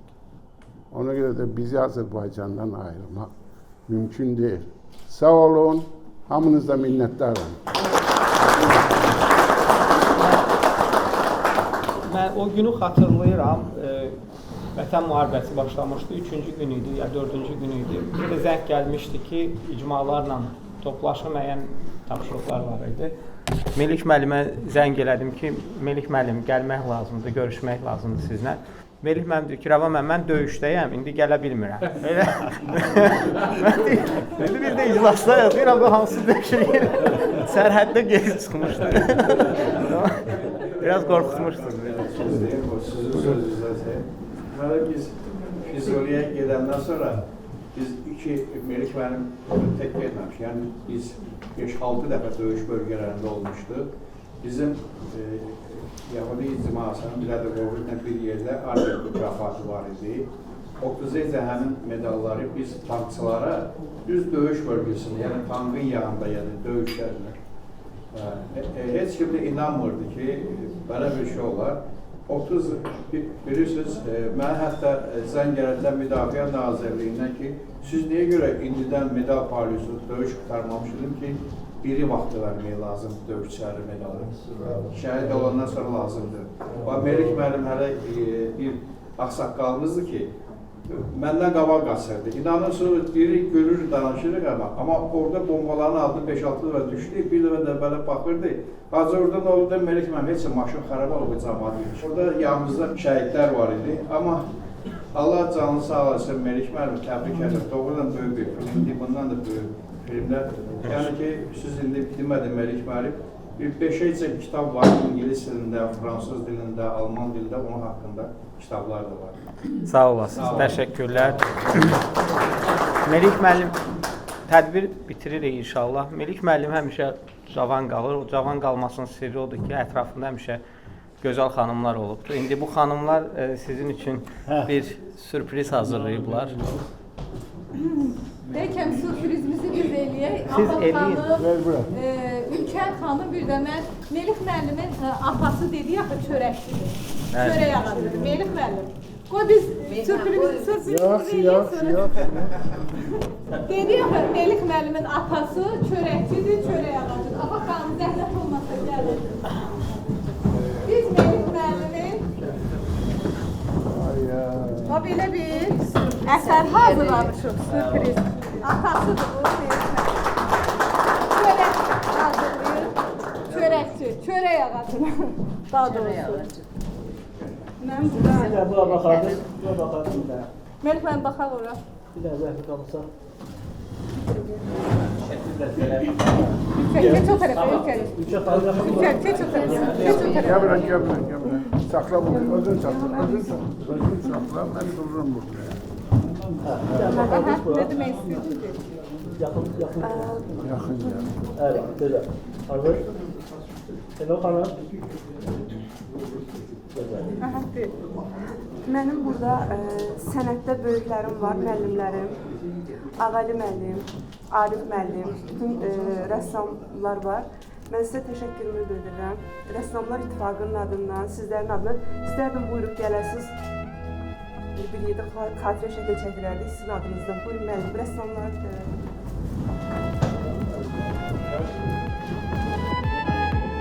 Tamam müəllim.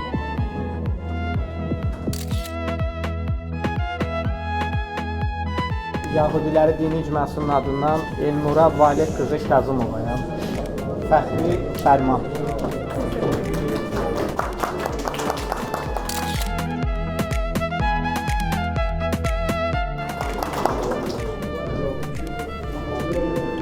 Adil Məhsinoğlu.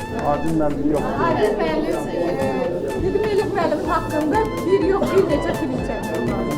Biz Adil müəllim də çəkdik.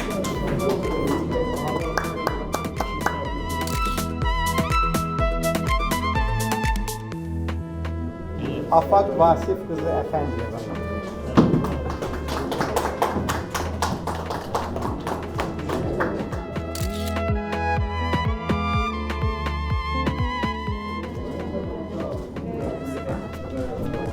Dəyərli həmkarlar, dəyərli dostlar, təşəkkürlər. Melik müəllim, sizə can sağlığı, işlərinizdə uğurlar, gələcək döyüşlərdə görüşmək ümidi.